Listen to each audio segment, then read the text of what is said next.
ഈ വർഷത്തെ CBSE 10ാം class board പരീക്ഷാ ഫലങ്ങൾ പ്രഖ്യാപിച്ചു. ഈ വർഷം മുതൽ 10ാം ക്ലാസ് ബോർഡ് പരീക്ഷകൾ 2 ഘട്ടങ്ങളിലായാണ് CBSE ആരംഭിച്ചിരിക്കുന്നത്. വിദ്യാർത്ഥികൾ നിർബന്ധമായും എഴുതേണ്ടിയിരുന്ന 1ാം ഘട്ട പരീക്ഷയുടെ ഫലമാണ് ബുധനാഴ്ച ഔദ്യോഗികമായി പുറത്തുവന്നത്. മുൻ വർഷങ്ങളിലേതുപോലെ ഇത്തവണയും ആൺകുട്ടികളെ പിന്തള്ളി പെൺകുട്ടികൾ മികച്ച വിജയം കരസ്ഥമാക്കി.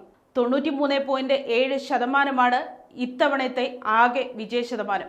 കഴിഞ്ഞ വർഷം ഇത് 93.66%. പരീക്ഷ എഴുതിയ പെൺകുട്ടികളിൽ 94.99% പേരും ഉപരിപഠനത്തിന് യോഗ്യത നേടി. ആൺകുട്ടികളുടെ വിജയ ശതമാനത്തേക്കാൾ 1.3% കൂടുതലാണിത്. മികച്ച വിജയം നേടിയവരിൽ 55,368 വിദ്യാർത്ഥികൾ 95% മുകളിലും 2,21,574 വിദ്യാർത്ഥികൾ 90% മുകളിലും മാർക്ക് നേടിയിട്ടുണ്ട്. അതേസമയം 1.47 ലക്ഷത്തിലധികം വിദ്യാർത്ഥികളാണ് ഇത്തവണ കമ്പാർട്ട്മെന്റ് വിഭാഗത്തിൽ ഉൾപ്പെട്ടിരിക്കുന്നത്.